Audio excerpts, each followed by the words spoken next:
अस्सलाम वालेकुम guys, welcome back to another video. उम्मीद करता हूँ आप लोग सब खैरियत से होंगे। जैसा कि आप लोग सब लोगों को आइडिया होगा कि हर कंट्री की जो है वो इमिग्रेशंस जो है वो ओपन होती हैं। तो इसी तरह इटली ने भी अपनी इमिग्रेशन जो है वो ओपन कर दी है, जिसका लोग बहुत बेसब्री से इंतज़ार कर रहे थे। वो जो है वो इटली ने अपनी जो है वो इमिग्रेशन ओपन कर दी है। तो इसमें कौन कौन सी डेट में आप अप्लाई कर सकते हैं, कौन से इन्होंने इसमें वीज़ेज़ जो हैं वो इशू किए हैं, किन की कितने वीज़ों की रेशो है, ये सारी डिटेल इस वीडियो के अंदर मौजूद है। तो वीडियो को एंड तक ज़रूर देखिएगा और वीडियो को लाइक और शेयर करना मत भूलिएगा। तो इटली ने जो अपनी इमिग्रेशन ओपन की है, वो हर साल की तरह इटली ने इस साल भी अपनी जो है इमिग्रेशन ओपन कर दी है, जिसकी जो डेट्स हैं, जिसे हम नॉर्मल लैंग्वेज में क्लिक डेज कहते हैं, वो 2 दिसंबर, 8 दिसंबर और 12 दिसंबर है। इन 3 डेट्स के अंदर आप जो है वो अपना वीज़ा अप्लाई कर सकते हैं। इसमें 2 कैटेगरीज़ के जो है इन्होंने वीज़े ओपन किए हैं, एक सीज़नल वीज़ा है और एक नॉन सीज़नल वीज़ा है। और कितने वीज़े इसमें इन्होंने जो है वो देने का जो है वो वादा किया है, तकरीबन जो एस्टिमेटेड अमाउंट सामने आ रही है वो तकरीबन 1,30,000 जो वीज़े हैं वो इन्होंने देने का जो है वो ऐलान किया है, कि जिसके अंदर तकरीबन 1,30,000 लोग जो है वो अप्लाई कर सकते हैं। इसके अंदर सीजनल वीज़ा भी हैं और नॉन सीजनल वीज़ा भी हैं। सीजनल वीज़ाज़ कौन से हैं? जैसा कि आपको पता है कि हर साल की तरह इटली ने इस साल भी जो सीजनल वीज़े किए हैं, जिसमें एग्रीकल्चर आपकी आती है। मोस्ट फेमस जो सीजनल वीज़ा आपका आता है वो है एग्रीकल्चर वीज़ा, जिसके अंदर आप अप्लाई कर सकते हैं। पिछले साल की तरह इस साल भी सिर्फ आपको अपना जो है वो इटली के अंदर एक जो है वो बिजनेसमैन या लैंडलॉर्ड जो भी एग्रीकल्चर पर्सन है वो आपको फाइंड करना होगा, और उसके थ्रू जो है वो आप अपना ये वीज़ा अप्लाई करेंगे। इसके अंदर कोई लंबी चौड़ी जो है वो 40 लाख 50 लाख किसी एजेंट को देने की ज़रूरत नहीं है।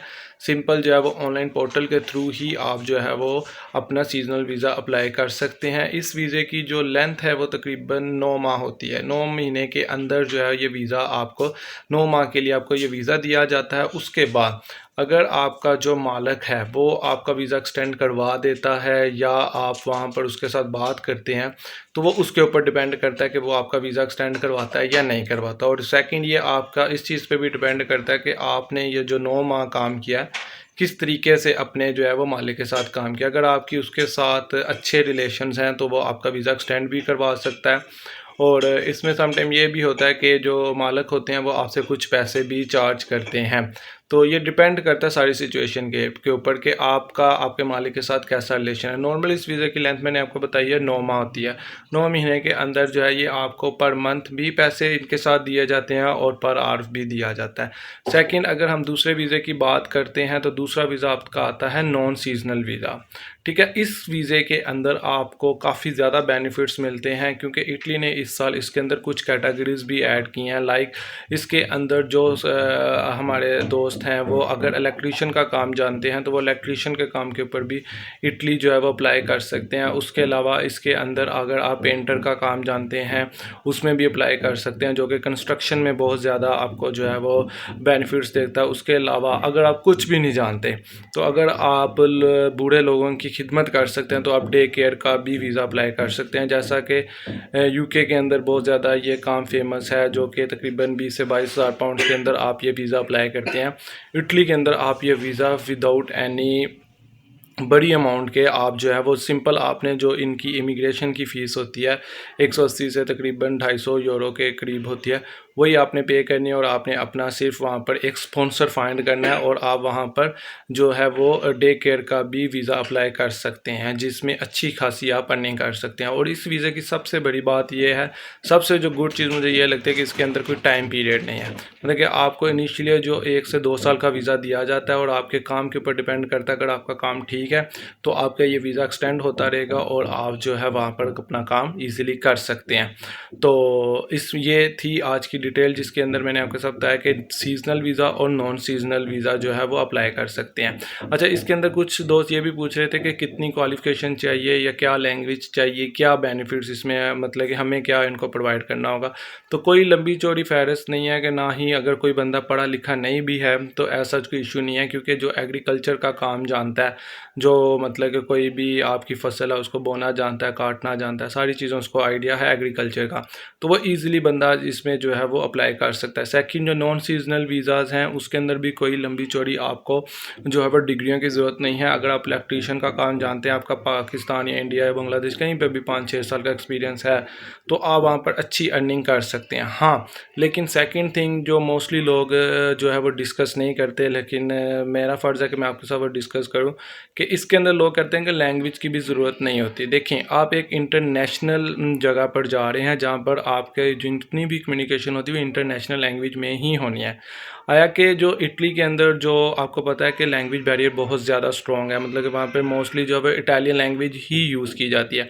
लेकिन अगर आपको बेसिक इंग्लिश भी नहीं आती और आप ये समझते हैं कि मैं बिल्कुल ही पढ़ा लिखा नहीं हूँ, ना मुझे कोई इंग्लिश लैंग्वेज आती है, कोई भी लैंग्वेज नहीं आती, तो आप वहाँ पर जाके बहुत ज़्यादा ज़लील हो सकते हैं, आपको बहुत ज़्यादा प्रॉब्लम्स फेस करनी पड़ सकती हैं। तो जो लोग ये कहते हैं कि भाई एजुकेशन रिक्वायर्ड नहीं है, साथ कोई लैंग्वेज का भी नहीं है, ऐसा नहीं है। आप बेसिक पढ़ा लिखा होना ज़रूरी है। अब इतनी बात भी नहीं है कि एक बंदा बिल्कुल ही वो कहते हैं ना चिट्टा अनपढ़ है और वो अप्लाई कर देता है, तो ऐसा नहीं है। अगर उसको वीज़ा मिल भी जाएगा तो उसको वहाँ पर जाकर बहुत ज़्यादा प्रॉब्लम्स आएंगी, बहुत ज़्यादा उसके साथ स्कैम्स भी हो सकते हैं, क्योंकि वो लैंग्वेज को तो अंडरस्टैंड ही नहीं करता। तो बेहतर यह है कि जिन लोगों को बेसिक इंग्लिश कम से कम B2 लेवल की इंग्लिश अगर उनको आती है, वो अंडरस्टैंड कर सकते हैं, तो वो लोग जो है वो इसको हाईली जो है वो जो है वो कर सकते हैं।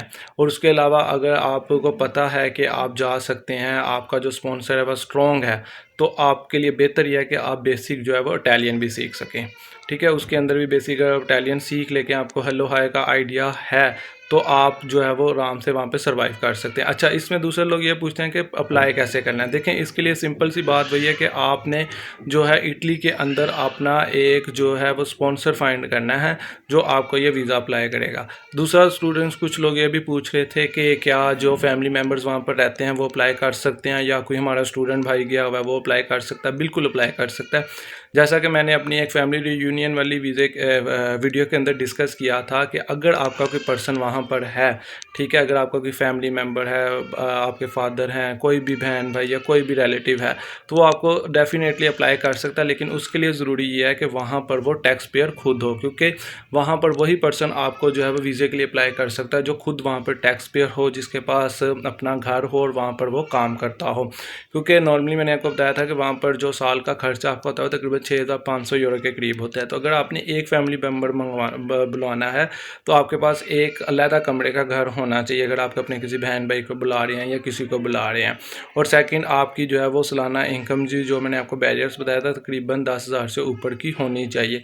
देन आप जो है वो किसी भी दूसरे पर्सन को बुला सकते हैं। अदरवाइज़ जैसे कि स्टूडेंट्स का कहते हैं कि जी स्टूडेंट बुला सकता है, बिल्कुल सीजनल वीज़ा जो है वो स्टूडेंट भी आपका अप्लाई करवा सकता है, नॉन सीजनल भी, लेकिन उसके लिए ज़रूरी है कि स्टूडेंट वहाँ पर खुद भी काम करता हो और जॉब वो आपको अप्लाई करे। तो नोलास्टा के लिए ज़रूरी है कि वो उसके पास अपना घर भी हो, जो कि एक उनकी स्टैंडर्ड रिक्वायरमेंट में आता है। तो उसके पास अपना एक घर होना और 10,000 यूरो की जो बैंक स्टेटमेंट होना ये ज़रूरी है। देन वो आपका जो है वो नोलास्टा वहाँ से अप्लाई करेगा, अगर उसको नोलास्टा NOC को कहते हैं, अगर वो वहाँ से उसको मिल जाती है, देन वो आप अपनी कंट्री में जो फर्दर आपका प्रोसीजर होगा वो जो है वो उसको फॉलो करेंगे, आप इजीली यहाँ से फ्लाई कर सकते हैं।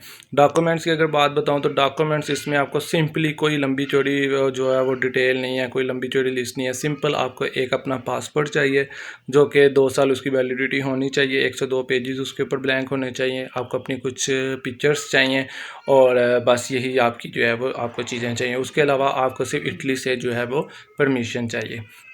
तो ये थी आज की डिटेल वीडियो जो आपके साथ शेयर करना ज़रूरी थी, क्योंकि काफ़ी जो लोग थे वो बड़े साल से जो है वो इसका वेट कर रहे थे। हाँ, एक चीज़ मैंने इसमें स्किप कर दी है कि इसमें एज बैरियर कितना है।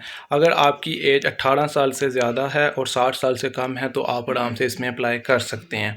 तो जिन लोगों की अभी एज पूरी नहीं हुई, परेशान होने की बात नहीं है। हर साल ये वीज़ा जो है वो इटली अनाउंस करती है और इतनी ही रेशो में करती है, 1 लाख प्लस ही होता है। तो आप इजीली जो है वो इसमें जो है वो अप्लाई कर सकते हैं अगर आपकी एज 18 साल से ज़्यादा है और 60 साल से कम है। और अगर आपको बेसिक इंग्लिश आती है थोड़ी बहुत, अगर इटालियन भी अंडरस्टैंड करते हैं, तो आपके लिए बहुत ज़्यादा बेनिफिशियल रहेगा, क्योंकि इटली के अंदर लैंग्वेज बैरियर बहुत ज़्यादा स्ट्रॉन्ग है। तो इस चीज़ को थोड़ा सा मेक श्योर कीजिएगा, क्योंकि किसी ऐसे बंदे की बात पे विदाउट एनी ट्रस्ट ना कर लीजिएगा इन्फॉर्मेशन के जी वहाँ पर कोई ऐसा इशू नहीं है। वहाँ पर इश्यूज़ आते हैं, लैंग्वेज बैरियर बहुत ज़्यादा स्ट्रॉन्ग है, इसलिए आपको बेसिक इंग्लिश आनी चाहिए। अगर आप थोड़े बहुत पढ़े लिखे हैं तो वो आपके लिए ज़्यादा बेनिफिशियल रहेगा, क्योंकि अगर आपको बिल्कुल ही नॉलेज नहीं है तो वो वहाँ पर फिर सर्वाइवल थोड़ा सा टफ हो जाता है।